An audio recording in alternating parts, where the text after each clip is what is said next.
Habari, karibu sana katika sehemu ya pili ya simulizi ya binti yetu ambaye anafahamika kwa jina la Grace. Sasa mara baada ya siku ile ya aibu kutokea pale kanisani, kila mtu alidhani maisha ya Grace yamekwisha. Lakini ukweli ni kwamba hapo ndipo safari yake ya kweli ilipoanza. Je, Grace aliweza kusimama tena au aliendelea kuishi kwenye majuto milele? Usiondoke. Hii ni sehemu ya pili ya simulizi yake.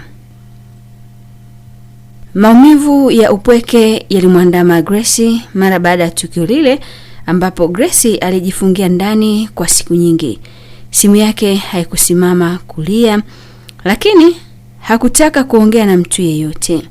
Mitandao ya kijamii ilijawa maneno mengi, walimcheka, wengine walimhukumu, alipoteza marafiki zake wote.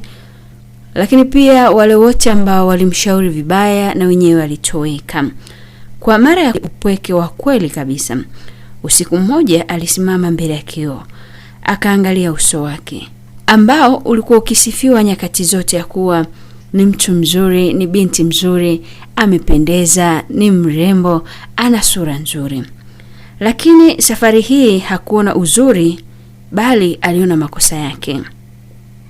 Siku moja mama yake alimtembelea, hakumkemea wala hakumlaumu, alimkumbatia tu na kusema, "Mwanangu, bado una nafasi ya kubadilika."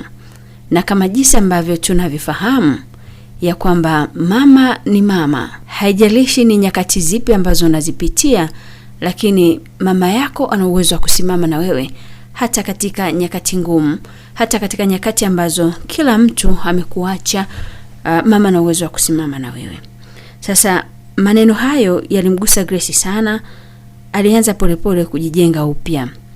Akaanza kuhudhuria ibada, lakini pia akaacha maringo na kiburi. Akaanza kusaidia watu wenye shida mbalimbali, watu wenye mahitaji maalum. Watu alishangaa kuona mabadiliko ya Grace. Grace ambaye zamani alikuwa anajiona bora kuliko wengine. Grace ambaye zamani alikuwa anajiona wa thamani kuliko wanawake wengine, sasa alikuwa mnyenyekevu, mpole na mwenye huruma.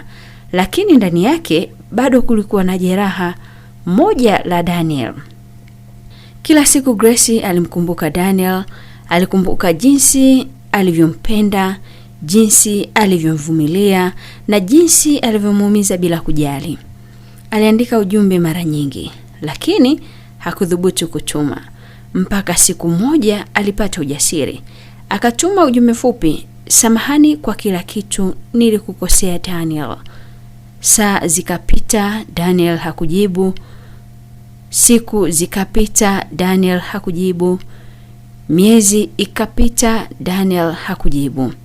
Grace alielewa ya kwamba kila kosa linaweza kusamehewa kirahisi. Baada ya muda Grace alipata habari ya kuwa Daniel alikuwa ameanza maisha mapya.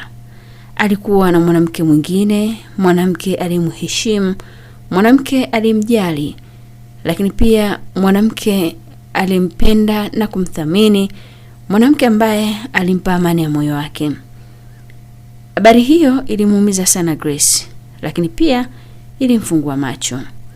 Aligundua kitu muhimu sana. Upendo wa kweli hauhitaji kiburi, na mtu mzuri ukimpoteza si rahisi kumpata tena. Kwa mara ya kwanza Grace hakumhukumu mtu yeyote, alijilaumu mwenyewe na akakubali katika hilo. Miaka ilipita, Grace aliendelea kuwa mtu bora zaidi. Hakupata tena upendo ule ambao upata kwa Daniel, lakini alipata kitu kingine muhimu zaidi, amani ya moyo. Alianza kusaidia wasichana wengine, akiwafundisha kuhusiana na heshima, upole na kuchagua marafiki ambao ni sahihi. Simulizi yake ikawa fundisho kwa watu wengi. Ingawa aliumia sana, aligeuza maumivu yake kuwa nguvu na ujasiri. Hii ndio sehemu ya pili ya maisha ya Grace. Inatufundisha ya kuwa kila mtu anaweza kubadilika, lakini muda ukipita, baadhi ya vitu havirudi. Kama umejifunza kitu kutoka kwa Grace, like, share na subscribe kwa simulizi zaidi zinazogusa moyo. Wakati mwingine nikirejea tena hapa, nitarejea na sehemu ya 3 ya simulizi hii nzuri, mara baada ya Grace kupata nafasi ya pili, lakini safari yake haikuwa rahisi. Je, nafasi ya pili ambayo alipata kwa Daniel au alipata kwa nani? Endelea kufuatilia KLN TV kwa simulizi nzuri na za kuelimisha.